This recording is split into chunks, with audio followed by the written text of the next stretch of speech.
ಮುಖ್ಯಮಂತ್ರಿಗಳು ಪತ್ರಿಕಾಗೋಷ್ಠಿ ಮಾಡಿ ಹಸಿ ಸುಳ್ಳನ್ನು ಹೇಳುವ ಪ್ರಯತ್ನವನ್ನ ಮಾಡ್ತಾ ಇದ್ದಾರೆ. 2025-26ಕ್ಕೆ ಕರ್ನಾಟಕಕ್ಕೆ ಒಟ್ಟು ಎಥೆನಾಲ್ ಅಲೋಕೇಶನ್ ಆಗಿರುವುದು 116.31 ಕೋಟಿ ಲೀಟರ್. ಅವ್ರೆಷ್ಟು ಹೇಳಿದ್ರು 27 ಅಂತ ಹೇಳಿದ್ರು. 27 ಆಗಿದ್ದು ಜಾರ್ಖಂಡ್ಕ. ಸೊ ನಾವು ಒಟ್ಟು 116.31 ಲೀಟರ್ ಎಥೆನಾಲ್ ಅನ್ನ ಕರ್ನಾಟಕಕ್ಕೆ ಅಲಾಟ್ ಆಗಿ ಮಾಡಿದ್ದೇವೆ. ಅದರಲ್ಲಿ 80 ಕೋಟಿ ಲೀಟರ್ಗಿಂತ ಹೆಚ್ಚು ಅದು ಕಬ್ಬು ಮತ್ತು ಕಬ್ಬು ರಿಲೇಟೆಡ್ ಇದೆ. ಎರಡನೇದ್ದು, ನಾವು ಈಗಾಗಲೇ ನಾನು ಹೇಳಿದಂತೆ ಕರ್ನಾಟಕದ ಎವರೇಜ್ ಈಲ್ಡ್ ಸಾಮಾನ್ಯವಾಗಿ ಹೋದ ಸರ್ತಿ ಬಂದಿರೋದು 10.5 ಇದೆ. 10.5 ಪ್ರಕಾರ ನಮ್ಮ FRP 3636 ಆಗ್ತದೆ.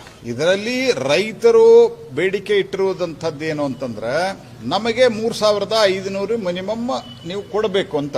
ಅದರಲ್ಲಿ ಟ್ರಾನ್ಸ್ಪೋರ್ಟೇಷನ್ ಮತ್ತು ಕಟಾವುದ್ದು ಅನ್ನೋದು ಒಂದು ಆರೋಪ ಇದೆ. ಇದನ್ನ ರಾಜ್ಯ ಸರ್ಕಾರ ಕೂತು ಬಗೆಹರಿಸಿ ಅಗತ್ಯ ಇದ್ರೆ ಯಾವ ರೀತಿ ಬೇರೆ ಬೇರೆ ರಾಜ್ಯ ಸರ್ಕಾರಗಳು ಸ್ಟೇಟ್ ಅಡ್ವೈಸರಿ ಪ್ರೈಸ್ ಅಂತ ಮಾಡಿದ್ದಾವೆ, ಹಿಂದೆ ಒಂದೆರಡು ಬಾರಿ ರಾಜ್ಯ ಸರ್ಕಾರ ಒಂದಿಷ್ಟು ಕಾಂಟ್ರಿಬ್ಯೂಷನ್ ಮಾಡಿದೆ, ಆ ರೀತಿ ಮಾಡಿ ಸಮಸ್ಯೆ ಪರಿಹಾರ ಮಾಡೋದು ಬಿಟ್ಟು ಪುನಃ ಇವರು 9.5 ದಿಂದ ಹಿಡ್ಕೊಂಡು 10.5 ವರೆಗೆ 329 ಅಂದ್ರೆ 3290 ಇದೆ.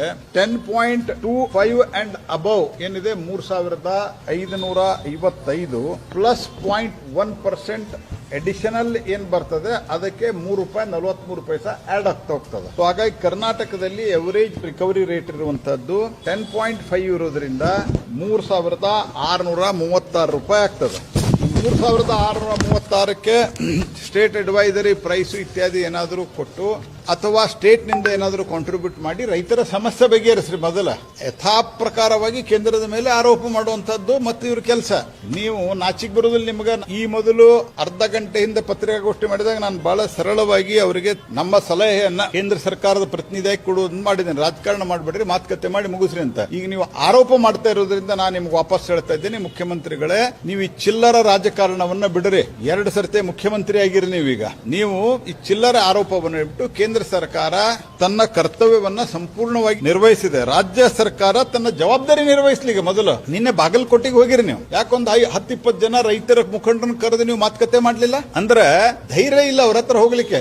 ಇವತ್ತು ಶಿವಾನಂದ ಪಾಟೀಲ್ ಅವ್ರಿಗೂ ಹೋಗ್ಬೇಡ ಅಂತ ಹೇಳಿದ್ದಾರೆ. ಯಾಕೆ ಅವ್ರು ಹೋಗ್ಬೇಡ ಅಂತ ಹೇಳಿದ್ದಾರೆ? ಕಾರಣ ಏನು ಅಂತಂದ್ರೆ ರೈತರ ಜೊತೆಗೆ ಮಾತನಾಡೋ ತಾಕತ್ತಿಲ್ಲ ಇವರಿಗೆ. ರೈತರು ರಸ್ತೆಯಲ್ಲಿ ಕೂತಾರ, ನೀವು ರಾಜಕಾರಣ ಮಾಡ್ತೀರಿ. ಮೊದಲು ರೈತರ ಬೇಡಿಕೆ ಏನಿದೆ ಅನ್ನೋದನ್ನ ಅವ್ರ ಜೊತೆ ಸಹಾನುಭೂತಿಯಿಂದ ನೀವು ಸ್ವತಃ ಮಾತಾಡ್ರಿ. ಮುಖ್ಯಮಂತ್ರಿಗಳೇ ಮಾತುಕತೆಯನ್ನ ಮಾಡಿ ಅದನ್ನ ಮಾಡೋದು ಬಿಟ್ಟು ಪ್ರಧಾನಮಂತ್ರಿಗೆ ಪತ್ರ ಬರೀತಾರೆ. ಎದಕ್ಕೆ ಬರೀತಾರೆ ಪ್ರಧಾನಮಂತ್ರಿಗೆ ಪತ್ರ? ನಿಮ್ ಕರ್ತವ್ಯ ನಿರ್ವಹಿಸಿದಾರ ನೀವು? ಶುದ್ಧ ಅಯೋಗ್ಯತನದ ಪರಮಾವಧಿ.